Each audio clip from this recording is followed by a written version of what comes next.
The Fast and the Furious Tokyo Drift. But you don't have to ever quit.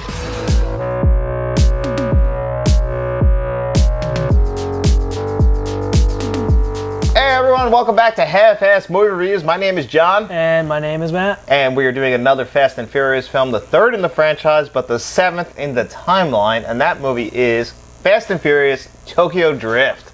Right. Now, I do want to say, because we are doing it in chronological order, therefore, we've already watched 4, 5, and 6 in our watch through. Now, going back and watching Tokyo Drift, there is quite a... It's very jarring. That chair is...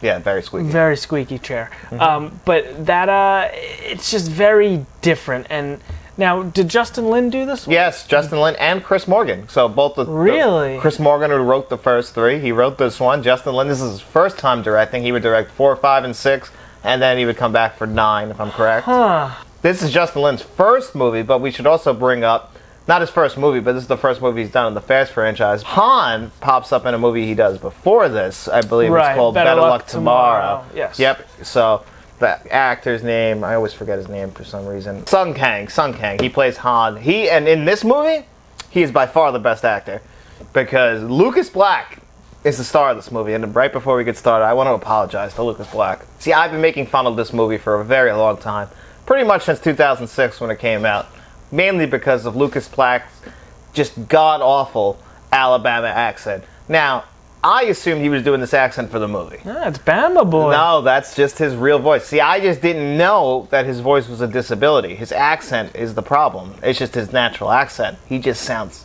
awful. Drift. What do you mean, drift? Well, why? What's so bad about it? I can't take it. Yeah, but it takes me just right out of it every time he talks. Maybe it's the combination of the accent with the lines he's forced to deliver, which are also, in this movie, not a good script. Yeah, see, that's where I'm seeing a big difference, and I was actually surprised to see Justin Lin did this movie. Now, we didn't have the entire cast and crew. No, it's a whole new cast and crew. For the most part. Except for, like, the same writer, Han. Chris Morgan's the writer. With the exception of Han, however, this is still Han's first Yes, technically. performance. Although, But there is not- some Han things in this that pop up. I like Han eating stuff as he's, like, acting. He does that in all the movies after this. Right, but So- that's also... So the backstory with that is in Better Luck Tomorrow, he was a smoker. And so he's substituting smoking with the eating now. Gotcha. But so they kept that fluent. And the same, like, there's little things you pick up in this movie if you watch it in chronological order, where we've already saw the events of 4, 5, 6 with Han in it. So, like, when he throws the keys to Lucas's Black character with the car, it's like, yeah, he destroys the car, but he's cool with that because he's a millionaire. He's got the money. Yeah. He doesn't care. So we already have all the money from the jobs he did with Dom and all that. And the only thing that I bump into that there's a plot hole. I'm wondering if it's the same one I have, because I was going to ask you about this. I mean, I guess we're going to spoil it. But at the very end, when Han dies... And Vin Diesel shows up. Well, not even before Vin Diesel shows up. So... It shows... What movie had the after credits 6 scene? with Jason Statham, and like, it was Right. You don't know me. Right, but so it shows you Jason Statham getting out of that Mercedes that hits the T-bones Han and kills him. Now, if you watch the scene where Han gets T-boned and flipped over, after the car explodes, you see a lady going up to that Mercedes and seeing if the driver was okay. So... They didn't really write that into the script. That's kind of the hole there. And then the fact that I don't think in part 6 did they show Lucas Black running or out of the car or any of that. No, it all cuts away pretty quick. Yeah, because Jason Statham went over there. He threw the Dom's necklace and then there. Yeah, and then what were you gonna say? See, what bothered me was at the very end when we see Vin Diesel, because that was the big deal. Was Vin Diesel pops up at the very end. He's like, "I'm here for my friend Han," and he says, he used to run American Muscle. I don't remember ever seeing Han run American Muscle except for maybe in 4, but I could be drawing a blank on that. No, well, the pickup truck. I guess, right? But no, he never. Never. No. So, like, that doesn't make sense. That doesn't add up. I've never seen Han run American Muscle in my life. He's always running tuner imports. So, I don't know. That was one thing that I noticed. But again, they made this before, so obviously Vin Diesel even looks younger when they roll up on him. Very young. Yeah, and they roll up on him in that car. And it makes sense that he'd be there for Han, but he's not there with anybody else. He's just by himself. So that's a little strange, because this is after the barbecue at 6, so he just went there to, I don't know, I guess just maybe go to the funeral? Yeah, I'm not sure. I guess that's just something you kind of got to get over, and they tried to bridge it as best as they could. I mean, because I don't think they had plans to really. No, I thought that the franchise was dead after this movie. Although it was a pretty big box office hit, it made $150 million, so it didn't do too bad. Yeah, the Fast and Furious movies were doing great up until this point. You know, the first one amazing, Too Fast, Too Furious, still a great movie.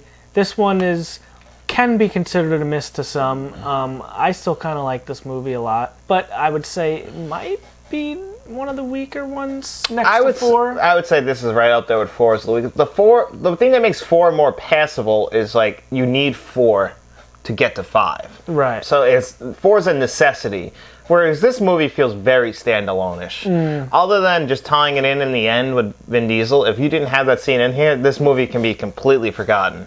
Right. For no reason. This movie doesn't need to exist. It doesn't really seem like it even operates in the same world. Because, I mean, they're in Tokyo most of this movie. Yeah, yep. So with that, we should probably dive into the movie because we open up in a high school. Yes. Lucas Black goes to high school, and one of his classmates is played by, what's his name, Zachary Johnson or something like that from Home Improvement. Right. Now, real quick, did your school have a metal detector? No. Did yours? No.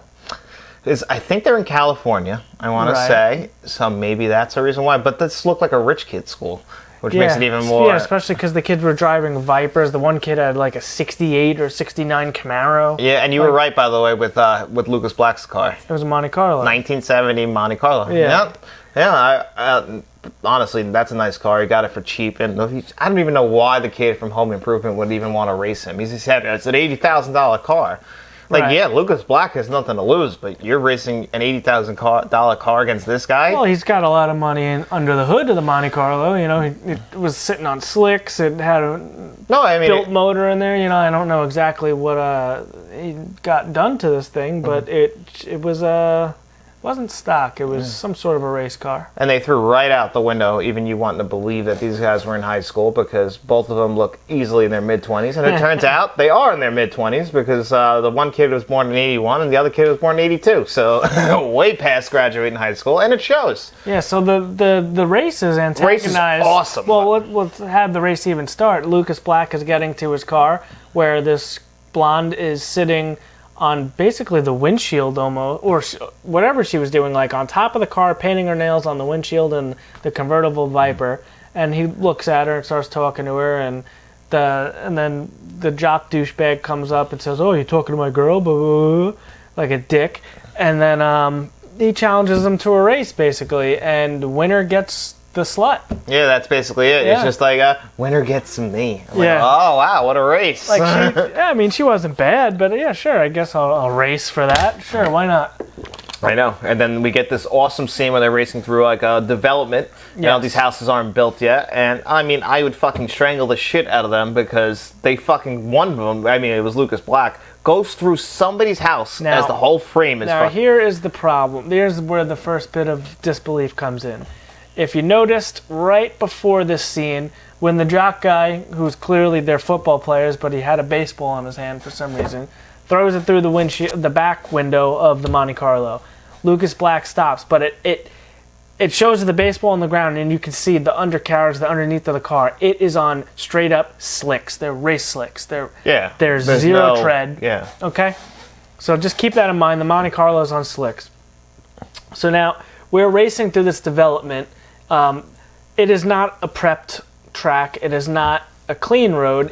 There's dirt. There's sand all over it. Coarse and rough and irritating, and it gets everywhere. And then he's driving off the road into the dirt and sand.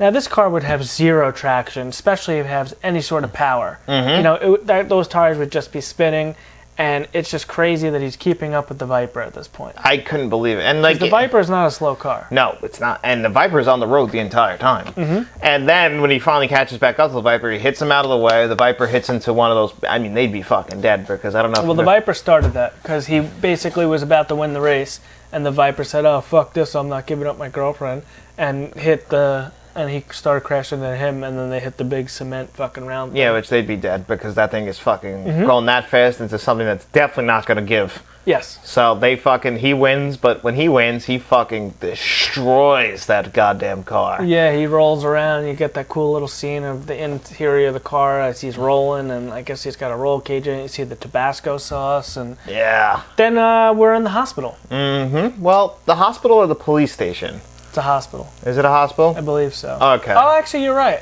Yeah, because he's talking Maybe over it is a police station. Because the cop comes in there and he tells him, he's like, you see him? He's too connected to get in trouble, but you are priors. And this cop is doing an awful job acting. Screw-ups like you. You know why? Because you're 100% guaranteed conviction. You know, basically laying it all out for him. And again, Lucas Black, no one's going to say he's acting good in this movie. Basically, then his mom shows up, who's probably 2 years older than him in real life. Basically says, like, I can't do this anymore.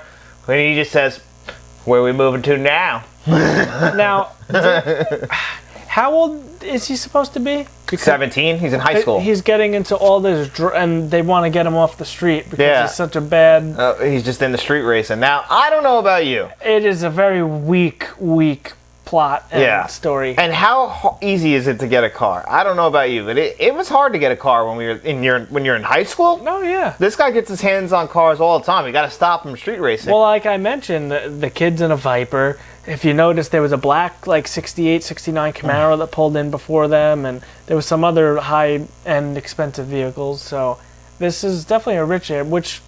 Well, but he ain't rich. No. He ain't rich. So he's apparently, this is his third town. His mom's not doing it again, and they're out of options. He's either going to juvie hall, or we're going to ship him off to his dad, who is hanging around with Sean Connery in Tokyo. So he gets Sean Connery. Well, from the one movie where he's in Tokyo, hanging out. No, people aren't going to get that reference. Oh, okay. Well, I mean, we did. Yes, so they ship him off to live with his father, who's on. I don't think it's an army base, but he's definitely in the army because he's wearing an army shirt the whole time, and he lives in Japan. And he gets there a day early because the time is 24 hours ahead, and it looks like his father had some sort of prostitute or a hooker, it was definitely a prostitute. A lady of the night, yes. He definitely paid for that. Yeah, and he's probably a little upset that he did not get his money or his nut. No, his son ruined the whole thing. So they start off on a bad foot. Yep, and his dad starts laying out all the rules that he has to have and basically saying, like, this is your last stop. You know, you better not, don't get your fucking hands on a car kind of deal. Like, you're going to go to school, you're going to come home after school, right after school, and you're not even going to look at a car. Now, I've never been to Tokyo. Every movie I've seen Tokyo, the city looks really nice, but the houses they live in very small. Very small. That's a thing. I don't know if I could live in a house like that. No way. No. I mean, my house is small, but I have, like, land around it, but, like, they're on top of each other. There was a thing, I think he was looking at his neighbor, like, and he could see into it. Like, yeah, the houses are like this. Like, if you're in your house, I'm in my house. Yeah, there might be just I was like, holy, I don't know if I could do that. No, it made me actually claustrophobic and that's watching dangerous, too. If my house goes on fire, yours goes the on whole fire. block's down. Yeah. We might lose the whole neighborhood, if I'm being honest. So that is the way Japan works. So he's in Japan. He gets his uniform, which is like that, like... well, he goes to bed. He gets the bedroom. His dad sleeps in. He probably went 5 feet away in the rest of the house. So he wakes up. The train 0700 7 a.m. He's looking for the train. He's confused. He doesn't know where he's going. Can't read Spanish. Well, Jesus Christ. He can't read Japanese. Yeah. So I mean, same thing for me. You know, either way, or you're not reading it. No, yeah. So he's trying to figure out how to get to school. Mm-hmm. He gets there, but he's wearing that, you know, I guess that's the uniform or whatever, and then he goes into class, and I don't even know how you navigate this. No. I mean, I'm assuming because Bow Wow's character is also an Army kid, I'm guessing that this is the school where Army students go to, so there is some sort of way to communicate, but he goes in there, and that teacher doesn't speak a lick of English to him. Not a bit. So he goes in there, he makes eyes with the hot girl who is the love interest of the movie, and then the teacher is screaming "Wabaki" in his face. Apparently, that means sandals or shoes or because I know that they have like house shoes. Well, that's what those were. Yeah. Pretty much. He had to go out there, and they had cubbies. I guess you swap Yeah, out. because they're very clean. Like I don't think you'd do well in Japan. Absolutely not. Especially if I'm forced to have. First of all, I'm having to change my shoes. I mean, if we're cool, I'm cool in those shoes. Just walking around barefoot, but we don't. You might be able to do that. I'm not sure. That might be disrespectful. They would definitely take that as disrespectful. It seems like. So anyway, Wabaki, we get some shoes on. We're in the classroom, and then I think it cuts to the lunchroom. Yes, where Bow Wow walks up to him and it's like, oh, army brat too, because that's what he is. His name is Twinkie, if I am correct. Yes. So Lucas Black's character is Sean. He befriends Twinkie, a military brat who introduces him to the world of drift. Played by Bow Wow. Yeah, Lil Bow Wow. Lil Bow Wow. Is Lil Bow Wow still in No, this? I think it says just Bow Wow. Yeah, because he's like our age, so actually he might be a little bit older, but so he's not old. But yeah, one thing about Lil Bow Wow, he was big, like Mike. Johnson Family Reunion, which you ever seen Johnson Family Reunion? No. With what's his name? I was gonna say CeeLo, but that wouldn't be right. Oh, Cedric the Entertainer. No. Cedric the Entertainer. So, Cedric the Entertainer, I thought that he looked like his character in the movie Barbershop. When I first saw Barbershop, I was young, so I didn't realize that Cedric the Entertainer did not look like that so when I saw Johnson Family Reunion, I was thrown way off. Way younger than I thought at the time. So we're in the lunchroom, and Bow Wow comes up, and he tries to sell him a laptop. Don't need a laptop. All right, how about a phone? No, I don't need a phone. 2006, guys, remember that. And then he notices the steering wheel on his backpack. He's, oh, you selling that Sparco steering wheel? Is that a real thing, by the way? A Sparco steering wheel? Like, would you be interested in something like that, since you know more about cars than me? No, I would never get to the point where I'd take my steering wheel off. It's a racing thing, so they can get in and out of the car easier. Gotcha. Or, I guess, a theft thing, too. You can't really drive a car without a steering wheel. That's probably a fact. But for what he was driving, it does not warrant that. Yes, because at this all. actually warrants. Not warrants, but this is they jump to the next scene where. Well, he goes, no, this is my ride. He's like, oh, what do you drive? My ride's one of a kind, and it sure is one of a kind. Yeah, I wanted to ask you about this. So it says on the Wikipedia what this is. I have never seen this car before, but I would never in 6 million years buy this car. So I've heard of these. Okay. I'm not sure if they're in North America. They didn't look like it. This looks like definitely something that would be like exclusive to Japan or Europe or something like that. They've probably been in Forza, but it was strange how tall it was. I thought it was more like is that car fast? Like they're hyping it up like he's got right? Okay. Fucking stupid. That's what I thought. So anyway, Lucas Black's character says, "Show me." So they have this like car carousel where it brings all the cars around and shows you all these really nice Porsches and really nice cars, and then we get this hunk of junk fucking Hulk car. it's Hulk hands. So it's a Volkswagen Touran. Now it's like, I don't even know how to describe it. It kind of looks like those Scion XB. That's what I thought it looked like. Scions. Yeah, but it's got like this crazy 3D, like the Hulk was inside it and busting through it, and it's just. The car is supposed to look like the Incredible Hulk. Now, I hated that. I hated it too, because he was so He was so proud of this thing. I'm like, that thing is. Trying to remember 2006. Was this a big deal? Were people driving cars like? I mean, this is still like the. Well, okay, people did crazy shit like this back then. They did, but people loved to drive stupid fucking looking cars back then. You got to remember it. That's why I said when they got to Fast and Furious, it really became more like. They started to make more plain bodies again, and we got rid of the underglow. There was a time when that was huge, and people forget. Yeah, that was like a car show, tuner world type thing, but nothing I would ever want to drive or be caught dead in. No, me neither. So we get into that, and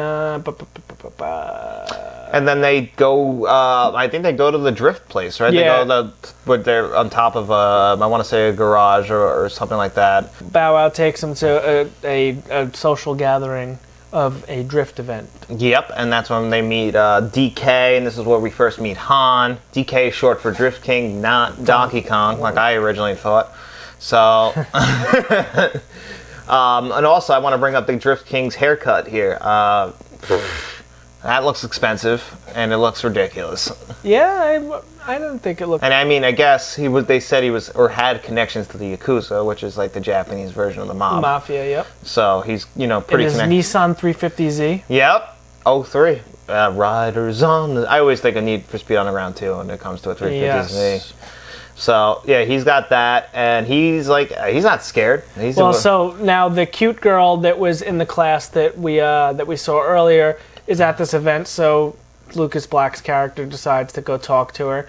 And turns out this is DK's girl, so he sees it from across the way. He comes over, introduces himself, and they get in each other's face, and Lucas Black's character challenges him to a race. Without a car. And now we finally see Han. Mm-hmm. And Han's like, take mine, throws him the keys, and they race. But he has no idea what kind of race he's about to do. No, he doesn't know how to drift. He didn't know it was a drift race or what the fuck drifting was. Yep. And, I mean, hey, I guess this was new at the time. Now, do you know what Han had? A Skyline. There was a Sylvia. A Sylvia? No. It's like a 240. Okay. I like the body design of this. I like the color combo of blue, orange, and white that he had on this car. I prefer a single color. So would I, but I mean, for the time, like that car, at least, it's not the most flamboyant car that's in there. No, it's better, but Yeah. that's like something that you would see at like a drift event. Then again, DK was driving just, I think, a plain black car, so actually The 350Z, I think it had like dragons and shit on the side, maybe. Maybe, but it blended in more. But yeah, they have this crazy race. Han throws him the keys, lets him drive. It's like, I want to see what you can do. Yeah. And, they take the elevator there to the bottom. Now, again, if you watch this movie as the third movie in the franchise, you'd be like, why the fuck is this guy giving this expensive-ass car to somebody he doesn't know when he's actually buddies with DK, it seems. Yeah. So... But then it's like Han's rich. It's like, whatever, here, fucking take it. Yeah, that's what we know, that all the money he made in, the last three movies, that he's loaded, so this is nothing to him. And plus, he's kind of, now we know, he's living there alone because Gal Gadot has passed away. So the race is on. We race, and, Lucas Black bangs up the car a bit.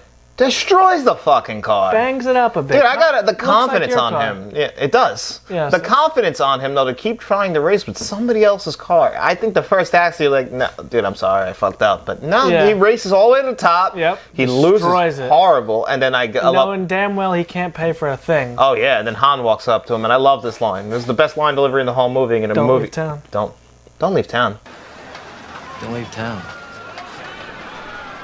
And then just walks up. I fucking love that. Yeah. Yeah. Again, best actor in this movie by far. It's not even close. And the drifting scene was really cool, especially when he was going up that. Oh my god, drifting around. Very cool. Yeah, because there's Very hard. I could never. My car would look just like Lucas Black's car.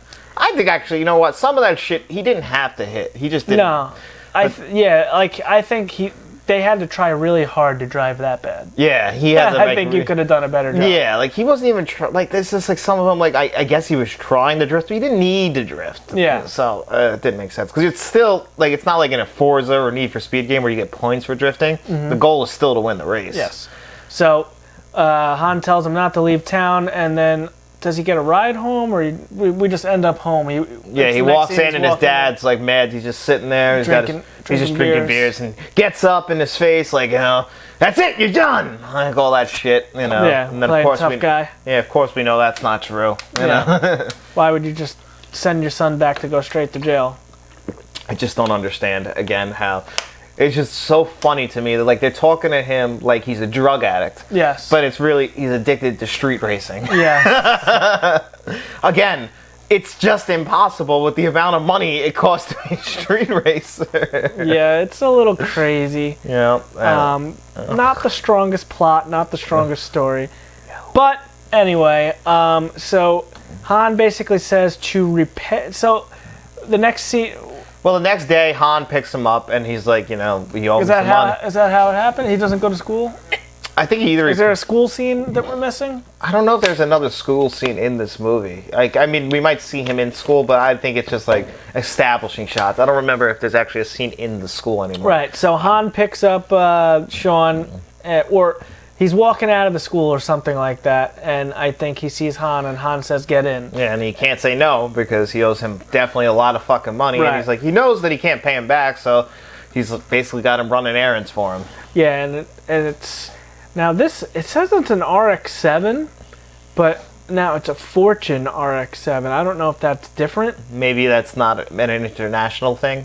That could be. Because you the know RX-7 is what Dom was driving, Yeah. the red one. It didn't look like an It's a lot RX-7. shorter. Yeah. This looked like an NSX or something like that. I'm sure it's just like either like just an exclusive to like an international territory. Movies, which this is the first movie they actually weren't in America, or I think they were just in LA and Miami in the first two movies. So this is the movie when they first later movies they just travel the fucking world in the entire movie. So Han makes Sean his muscle. He brings him to, I guess, this sort of spa or something where there's a big fat sumo wrestler with a paw tattoo on his chest. He says, "Go get my money." Han's sitting in the car eating.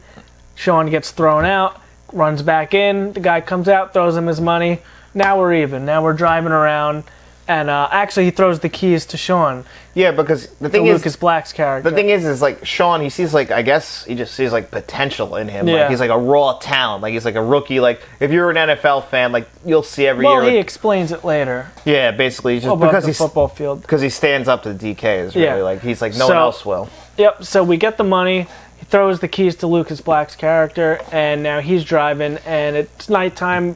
We're going pretty fast on the highway there. They pass a cop, and the cop doesn't pull out because if you can do better than 80, I think. Right? 180 kilometers, they don't even bother because their cars are factory tuned.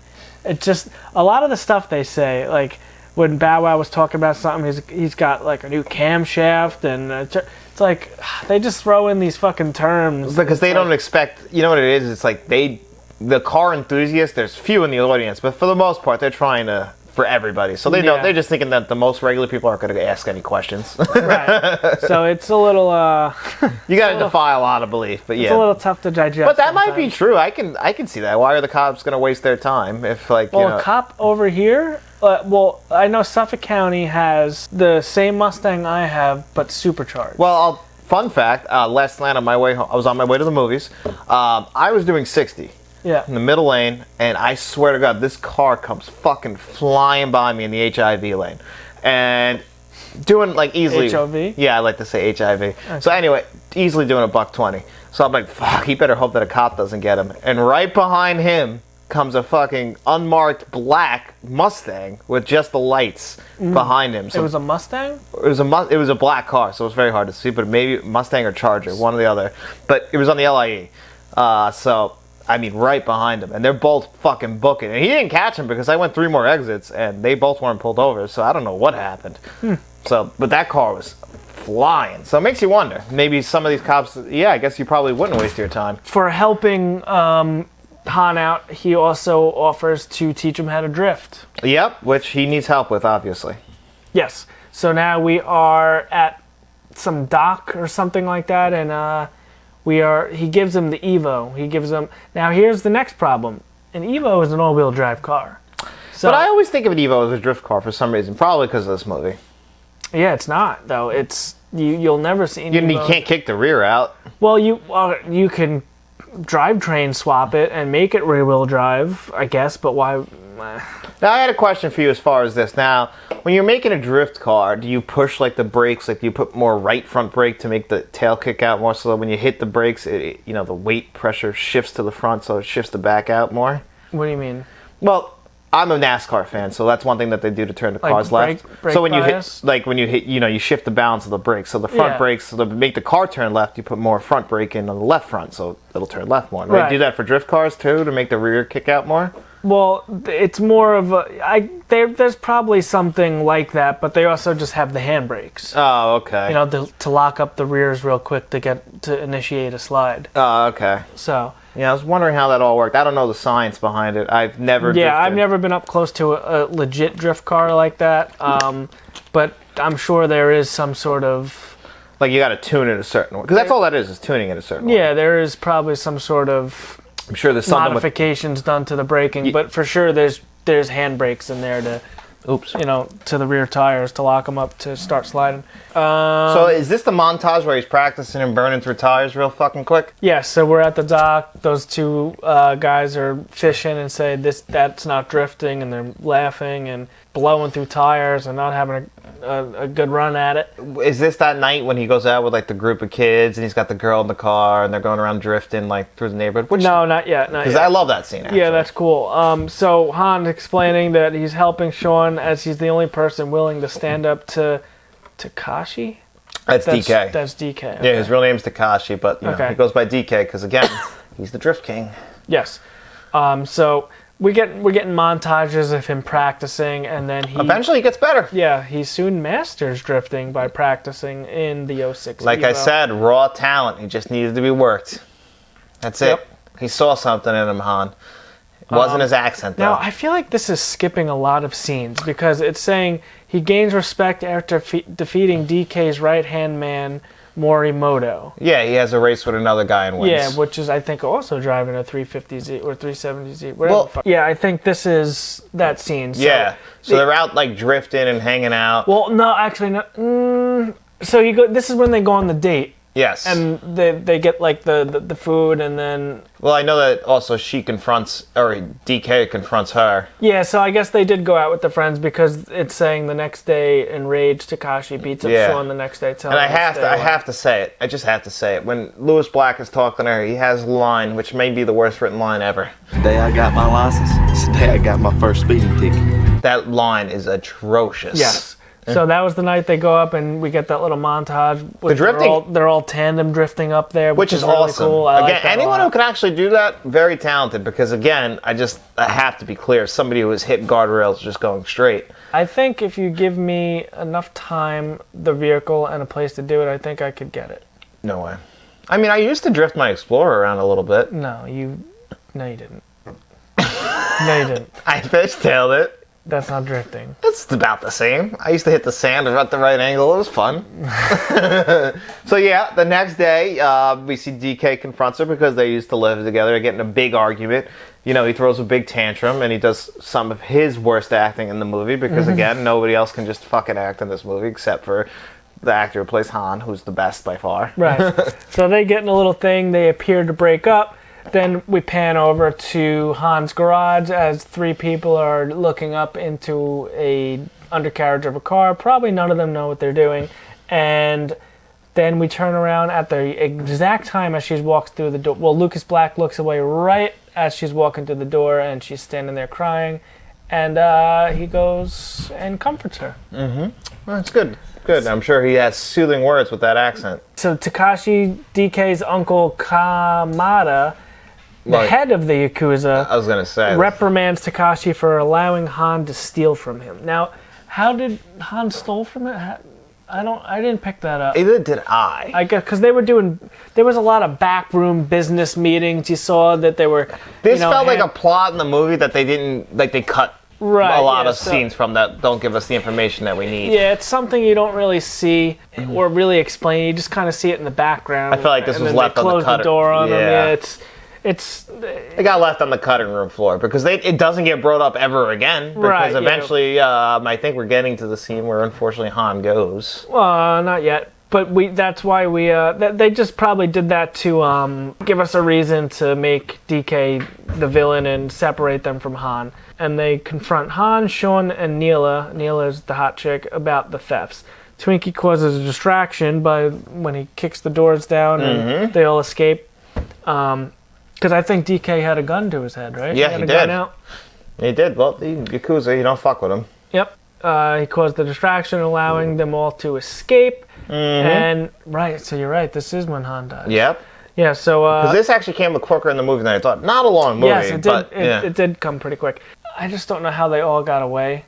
No one brings up the fact, as he dies, there was no cops in there. Well, no, not even that. How they all okay, they dropped the doors, but it's just like a quick little, I don't know. So they all seem to get out of there. They all jumped in separate. Han gets in his own car. The chick hops in with Lucas Black and the Evo. Bow Wow is out, and they're all running away, but they're all chasing Han. I guess Han's the one they want. So they're chasing him through town. And then this is the scene where they're drifting through Japan, and really cool scene, really it is. cool It's chase lit scene. beautifully. Yeah, really awesome chase scene. I like when they're coming through like that big like Times Square type area. Intersection. With all the crosswalks. Yeah, that's one of the the most. sea of people just kind of move to the side.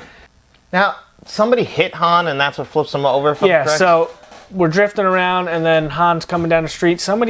A Mercedes T-bones Han's car, and it causes it to roll over and land on its roof. It's leaking fuel. We get that spark that ignites it, and it explodes as Lucas Black's running over to it. Now, in the end of 6, the after credit scene was basically this scene, but they kind of redid it a little bit because, like we mentioned before, if you look really, really close, after the car explodes, there's like an above camera view, and you can see people walking and seeing if the driver in the Mercedes is okay. Where we know now that the driver of the Mercedes was Jason Statham, Shaw. Listen, Fast and Furious movies basically might as well just be Marvel movies. Nobody's dead. Yeah, or nobody's dead, and we could just rewrite things because if you think Han's dead forever, unfortunately, Yeah, so they connected spoil that in the fucking trailer. Yeah, that kills me. Sucks. They connected it as best as they could, but not good enough. So, there's You got to defy some belief. That's for sure. you gotta kind of just be like, all right, whatever. So we see that the police show up. We have to get out of there. We don't want to go to jail. No, and even though our friend Han's dead, got to move on. And then I think now we're building up to our conclusion, if I'm correct.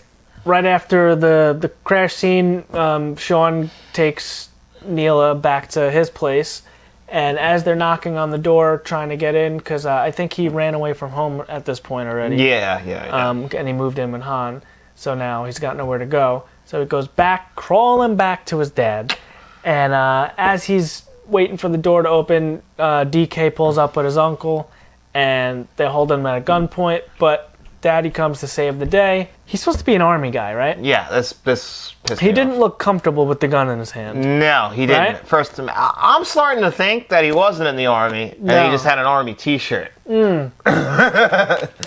Because Or the actor just never held a gun before. it's possible he's an actor. I'm gonna go with that one. Yeah, I'm gonna go with that one. That happens a lot. If you've ever seen the movie Major League, Wesley Snipes was apparently not really good at baseball. So, that's unfortunately how that works. They're He was actors. pretty good in The Fan. Yeah, well, that's weird, right? He's played a couple movies where he played baseball. I didn't even think about that. So we have a little confrontation. We have a little standoff. How do they resolve it? They just kind of get in the car and said, "We'll see you when Daddy's not around." Yeah, and then didn't his dad now his dad's like oh. He's just standing there holding the gun, like. Yeah, and his dad basically lets him go, you got to do it, basically. He's right? like, "I'm putting you on a plane."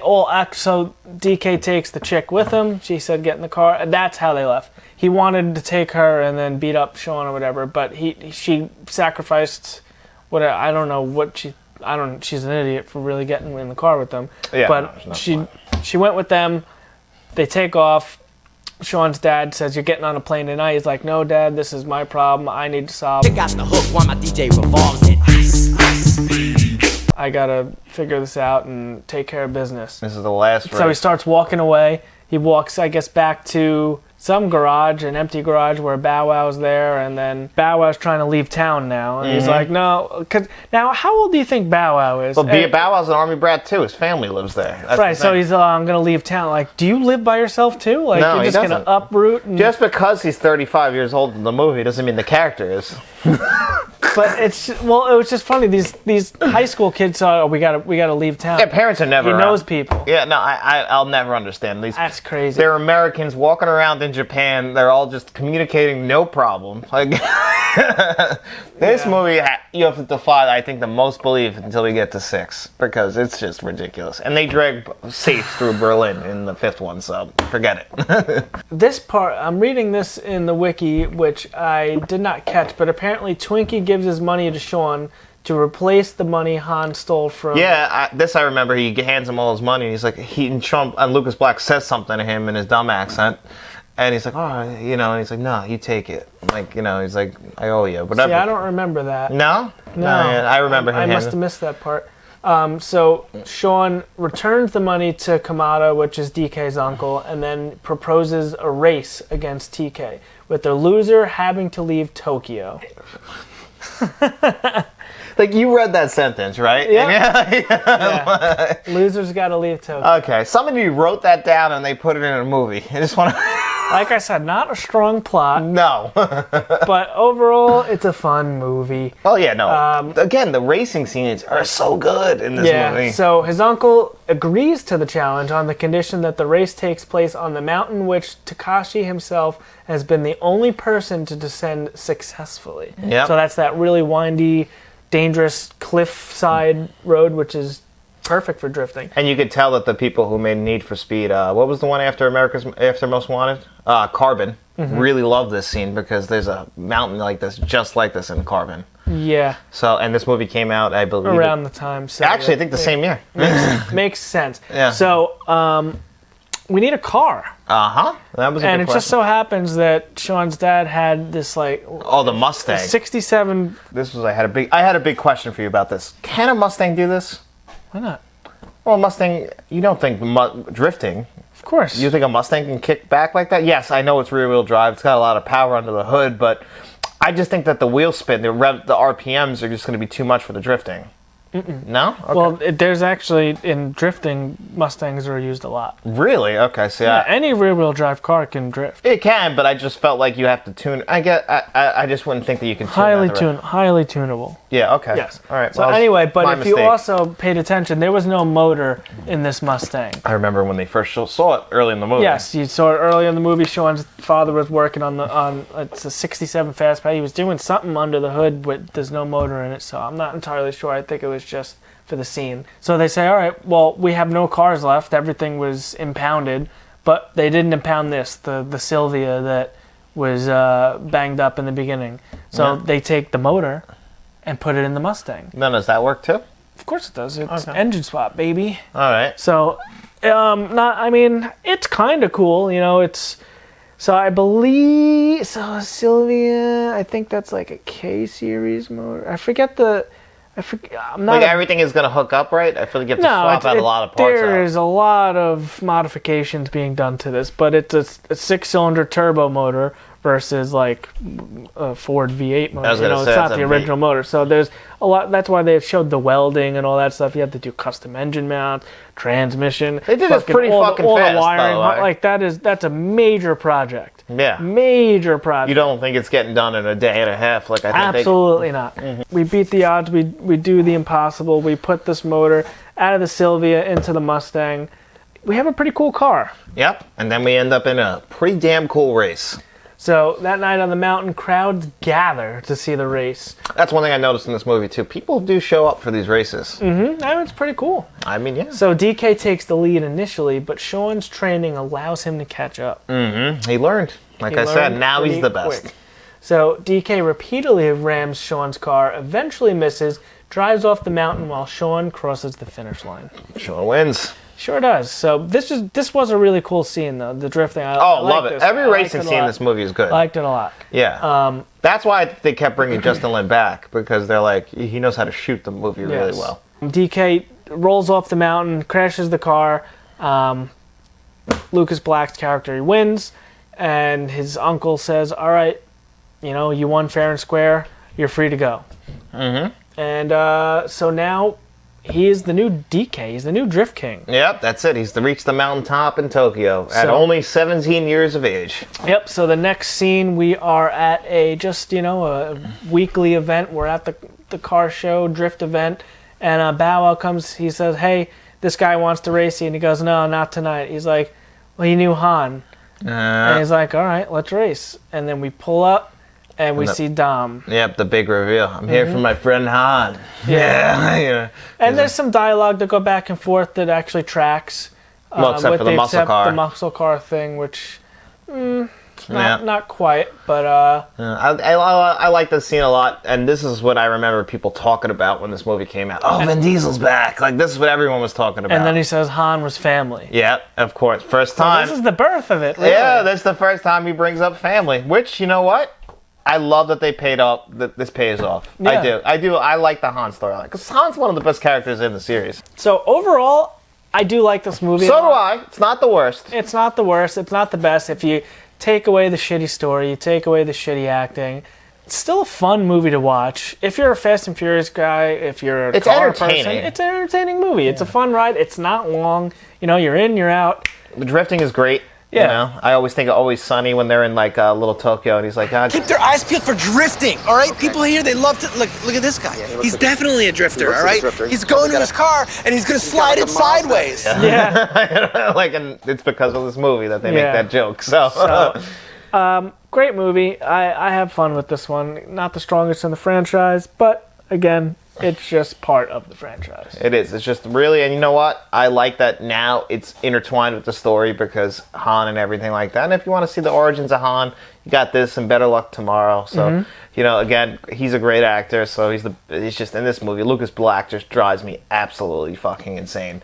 I can't not that bad. You know, I'm telling you, man, it frustrates me. It frustrates me listening to him talk. And now that I know that's just how he sounds, it's not his fault. You know, Right. it's like the thing from Big Daddy. Stop picking on the delivery guy. It's not his fault he can't read. So I got to stop picking on Lucas Black. It's not his fault. That's how his voice is. It's just, it's frustrating. Like, I'm never going to want to talk to him. He's right up there with people who annoy me with their voices. Like, I think you're blowing this way out of proportion and you're being a little hard on him. maybe. But anyway, Yeah. Enough of me shitting on Lucas Black. that chair is very loud. You better get some WD-40 on that or we'll something. We'll do that. You got to lube that bad boy up. We will do that. But next up in the franchise review is going to be Fast and Furious 7, which is probably, no, it is the saddest movie in the entire franchise. So One of the only movies that makes me cry. which is, I can't believe that of all movies that are out there, that's the one that gets you. That's one of them, yeah. That's crazy to me. All right, I mean, it does get me emotional, but there's movies that are ridiculously sad, and that's the one you pick. So, yeah. Anyway, guys, that's going to do it here for us for another episode of Half-Assed Movie Reviews. We hope you enjoyed this episode, and if you did, make sure you like this video, subscribe to the channel, search for us on all podcast services, give us a 5-star rating there, and then, you know what, go out and get your nicest drift car, and make sure you hit some corners real nice and tight, and have yourself a good day, and tell all your friends about us. On a closed course, of course. Of course.